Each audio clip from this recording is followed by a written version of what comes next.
What is the etymology of the word matrix? You've seen The Matrix. It's a classic film from the late 1990s, and of course, among many concepts that the film either introduces or promotes is this idea of the red pill. Take the red pill versus the blue pill. Know the truth, wake up, find out who you really are, these kinds of things. But where does the word matrix come from?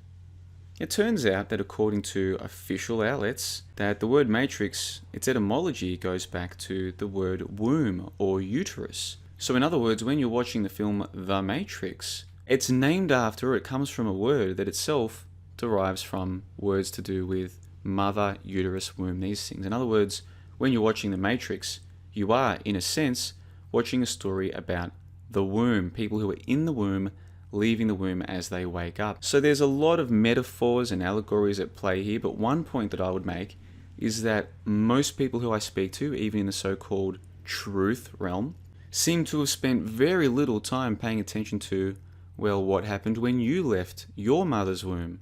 The medical industry that brought you into the world, how did they do that? What effect did that have on you at the time? What effect is that having on you to this day? Is it possible that some of the trauma that you may have suffered at the time may be having a residual effect on you all these years later? And not just your delivery out of the womb, but what happened to you immediately afterwards?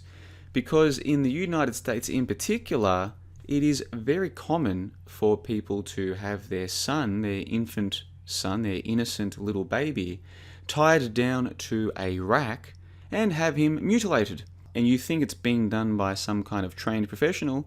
To an extent that is the case, but I think if you listen to this podcast on your screen right now, available for free, recently uploaded by the Higher Side Chats, I think you might come away with a different perspective of this ritual. So regardless of whether you are for circumcision or against it, I recommend you listen to this podcast.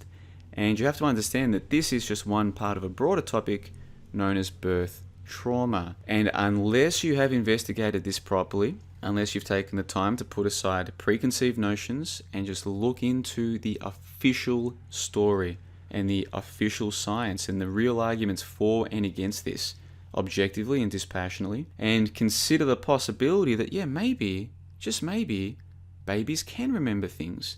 They won't remember them consciously, but they might remember them subconsciously. Unless you can open your minds to these ideas and investigate this objectively, then the reason for me making this video probably won't make sense to you. But for me and for those people who've looked into this, you'll understand why I'm so impressed that Greg Carlwood has released this podcast recently. And it's less than 12 months since he released this one. So we've got two examples of where the Higher Side Chats have tackled topics that are highly controversial. It takes a lot of courage to do what Greg is doing, and I commend him for it. And I'll put links to both of those podcasts, like I said, available for free in the info box below. If you're a relatively new member of JohnLeBon.com, you might not know just how much material is in the back catalogue that has to do with these sorts of topics. So in the info box, I'll also put links to a member call from earlier this year, where we spoke about the matrix and birth trauma. I'll put a link to What is a Black Pill that deals with these topics directly, and also black pill side effects, which is like an addendum to the first piece. So if you're a member of JohnLeBon.com, check those three links in the info box below. If you're not a member of my website though, you can access these calls from Greg Carlwood for free. I'll put links to those in the info box below. And I hope that more people support what he's doing. Okay, membership to my site is a little bit pricey. Okay, membership to his is cheap as chips, so I'll put those links in the info box below. Listen to this no matter what you think you know. Go and check it out. Check those links in the info box below. And until next time, you guys, take care of yourselves.